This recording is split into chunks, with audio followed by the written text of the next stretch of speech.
पिछले वीडियो में आपने देखा कि पंडिता रमाबाई ने अपनी पुस्तक the high cast Hindu women में अपने जीवन के संघर्ष, उतार चढ़ाव और उस समय महिलाओं की स्थिति, उनकी चुनौतियां और धर्म की विकृतियों से ऊब कर ईसाई धर्म में धर्मांतरण कर लिया। जिसने पार्ट 1 नहीं देखा है तो वैसे जरूर देखें, ताकि उसकी कड़ियां एक के बाद एक जोड़ सकें और एक कंटिन्यूटी बनी रहे। इसे लाइक, शेयर और सब्सक्राइब और कमेंट भी ज़रूर करें। आपकी इस बहन को मोटिवेशन मिलता है मेहनत करने का, आगे की वीडियोस बनाने का।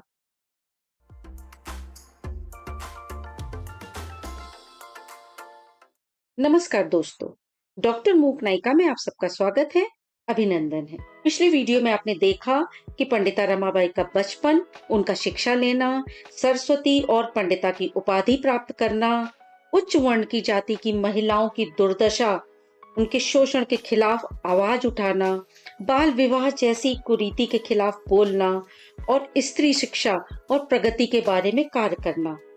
हिंदू धर्म में महिलाओं की दयनीय स्थिति से ऊब कर, बगावत कर ईसाई धर्म में चले जाना।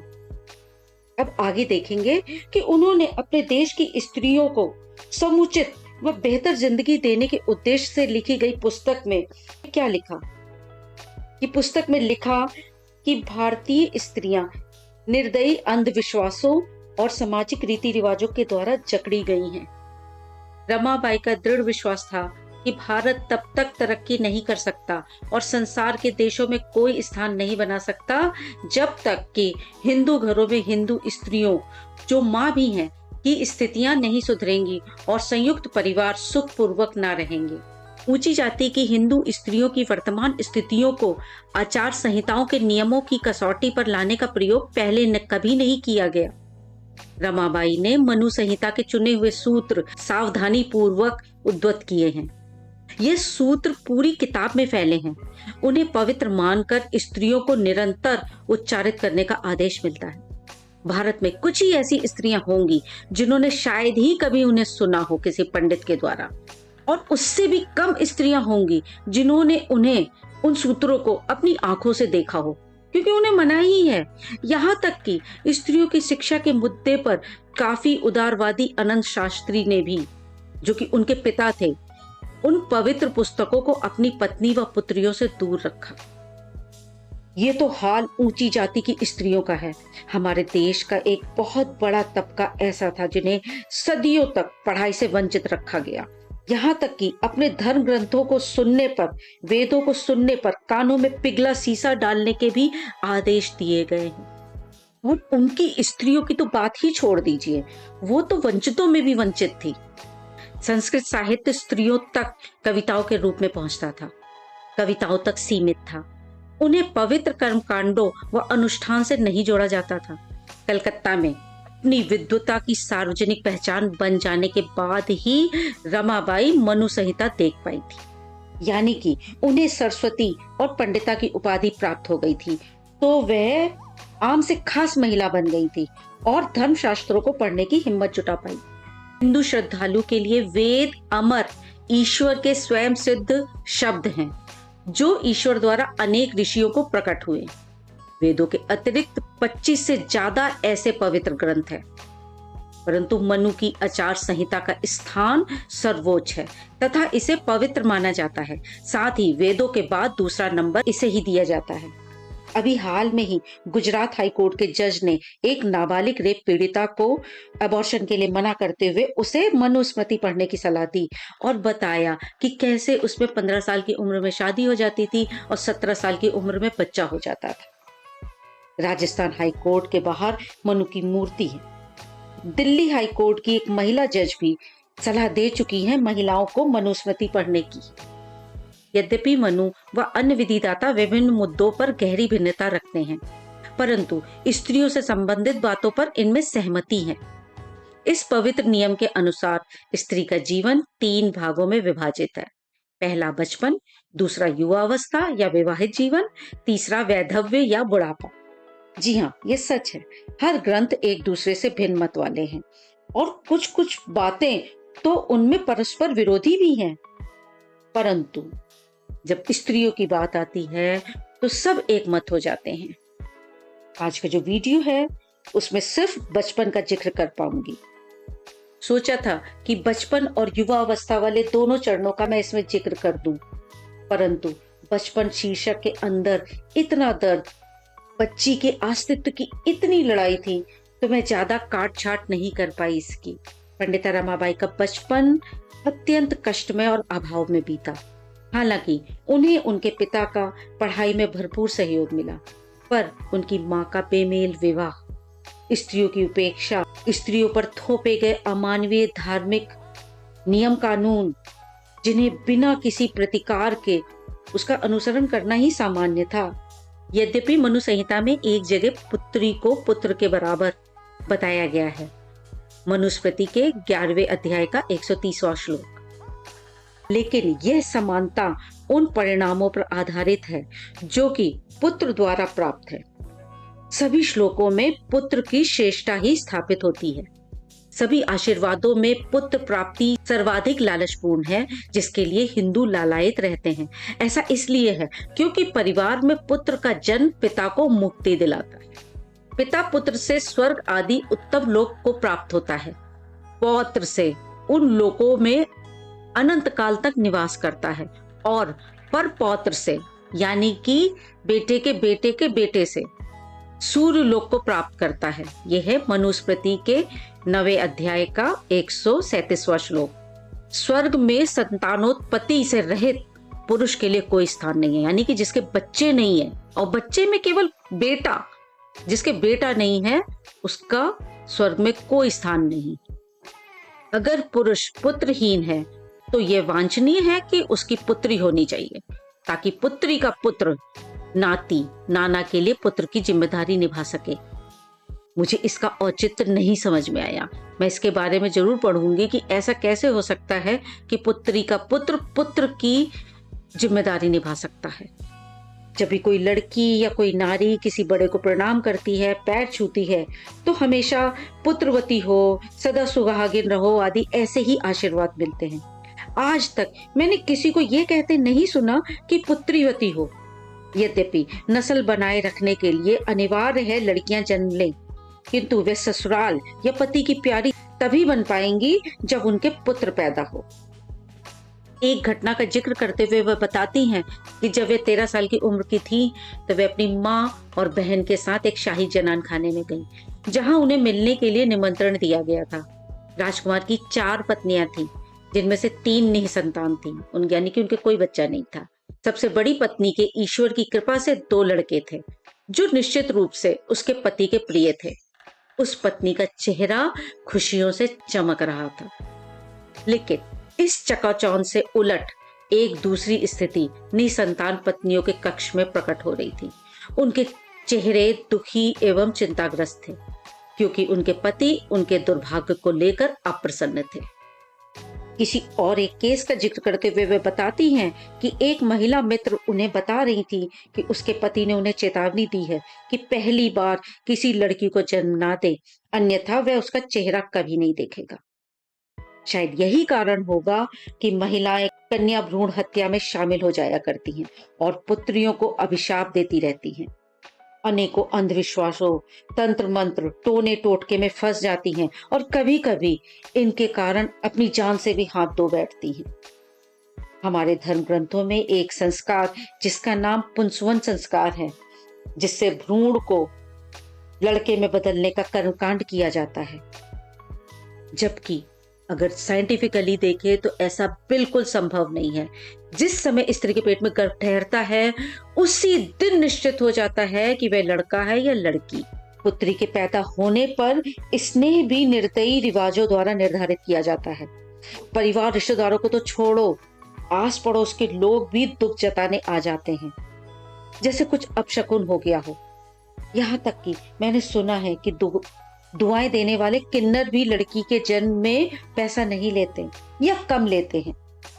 हो सकता है आपके घर या अड़ोस पड़ोस में ऐसे किस्से आपको सुनने को मिल जाएं। अधिकांश मामलों में भाई अपने श्रेष्ठ होने पर गर्व करते हैं। इस आधार पर वे खुद भी लड़कियों व स्त्रियों को तिरस्कृत करना शुरू कर देते हैं। एक छोटा लड़का भी अपनी बहन को ये कहते हुए अक्सर देखा जाता है कि यह मत भूलो कि तुम लड़की हो और वह लड़का है।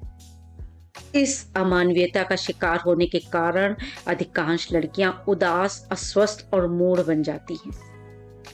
अल्प शिक्षित व अशिक्षित इन लड़कियों को कुछ प्रार्थनाओं, लोकप्रिय गीतों के सिवाय और कुछ भी अपने दिमाग में रखने का अवसर ही नहीं मिलता।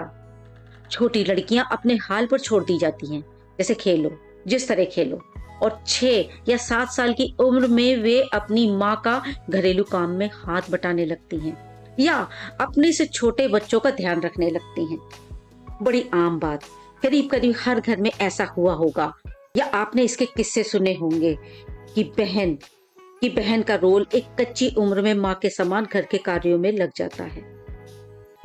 लड़की के जन्म के साथ ही माता पिता उसके भविष्य की दुश्चिंता तथा पुत्री के प्रति अपने जिम्मेदारियों को लेकर पीड़ा अनुभव करने लगते हैं। लड़की के जन्म को इसलिए भी दुखदाई माना जाता है कि उनका जन्म होते ही माता पिता को उसकी शादी और दहेज की चिंता सताने लगती है।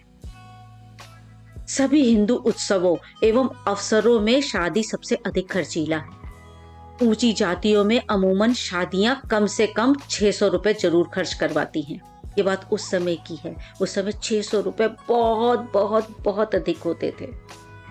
इस प्रकार अनेक लड़कियों का पिता होना वास्तव में दयनीय है, लेकिन धर्म आदेश देता है कि प्रत्येक लड़की की शादी होना जरूरी है। शादी होना जरूरी है, वरना उसका परिवार निंदा का पात्र बनेगा, जग में हंसाई होगी। आगे जो लिखा है पंडिता रमाबाई ने, उसे सुनकर आपकी रूह कांप जाएगी। उन रिवाजों से, उन धर्म ग्रंथों से आपको घिन आ जाएगी।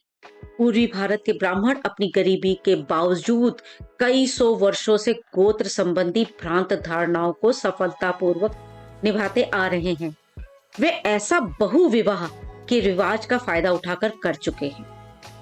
ऊंचे गोत्र का ब्राह्मण 10, 11, 20, 150 लड़कियों तक शादी करेगा। नीचता, धूर्तता और व्यभिचार की पराकाष्ठा है ये। वह इसे व्यवसाय बनाता है। वह लड़कियों से शादी के लिए ऊंचे प्रदेशों से नीचे प्रदेशों में जाता है, लड़कियों के माता पिता से उपहार प्राप्त करता है, उसके बाद दुल्हन को अलविदा कह देता है और फिर वापस लौटकर ना आने के लिए अपने घर चला जाता है।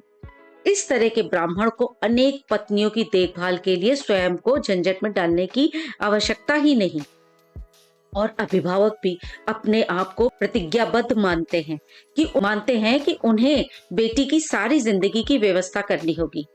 अगर वह उनके साथ रहती है तो अंत तक विवाहित कुंवारी बनी रहती है। मतलब देखिए कि लड़की से कोई मतलब नहीं कि उस लड़की को क्या चाहिए, उस लड़की का जीवन कैसे कटेगा, उस लड़की के सपनों का क्या होगा। इस प्रकार की शादी के मामलों में पिता को अपने साधनों से ज्यादा राशि व्यय करने की आवश्यकता नहीं होती और ना ही अपनी बेटी का समर्थन करना उनके लिए कठिन होता है। लड़की परिवार के लिए भोजन पकाती है तथा अन्य घरेलू कार्यों में हाथ बटाती है। इसके अलावा पिता को दोहरी संतुष्टि रहती है। पहली, उसने अपनी बेटी का विवाह करा दिया, जो कि धर्म के हिसाब से तय है कि विवाह जरूर होना है लड़की का, जिससे वह बदनामी और समाज की हंसी से बचकर निकल गया। दूसरी, उसकी बेटी का पति ऊंचे गोत्र का ब्राह्मण है, अतः उसने अपने लिए स्वर्ग में स्थान बना लिया। कितना स्वार्थी है इंसान। सिर्फ धर्म में लिखे होने के कारण प्रतीकात्मक शादी से समझौता करना क्या उस स्त्री का शोषण नहीं हुआ, क्रूरता नहीं हुई? यह रिवाज सिर्फ ब्राह्मणों तक ही सीमित था, क्योंकि गैर ब्राह्मणों को इजाजत नहीं है कि किसी से उपहार प्राप्त करें। तो इसलिए गैर ब्राह्मण बहुविवाह नहीं कर सकता था। जाति एवं गोत्र की इस भ्रांत धारणाओं ने उत्तरी, पूर्वी तथा मध्य भारत के क्षत्रिय राजपूतों को इतना आतंकित किया कि वे बालिका शिशु हत्या जैसे अमानवीय रिवाज को निभा रहे हैं। यह क्रूर काम पिता द्वारा ही किया जाता है और माँ भी पति की हर आदेश का पालन करने को बाध्य है। राजपूतों में एक रिवाज है कि बेटा होने पर गीत संगीत एवं मिठाई देकर सूचना दी जाती है। अगर लड़की ने जन्म लिया तो पिता शांत स्वर में घोषणा करता है कि उनके परिवार में किसी का जन्म नहीं हुआ है।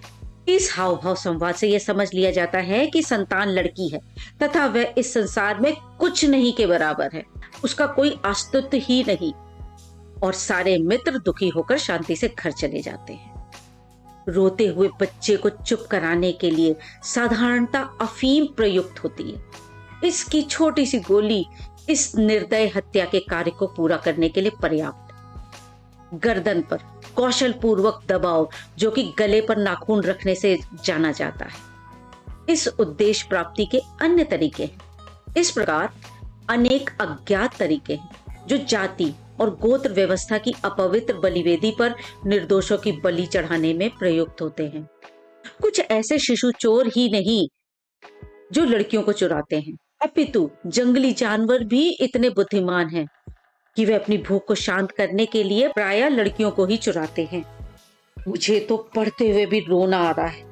जो ये करता होगा वे कितना निर्दयी होगा, कितना नीच होगा।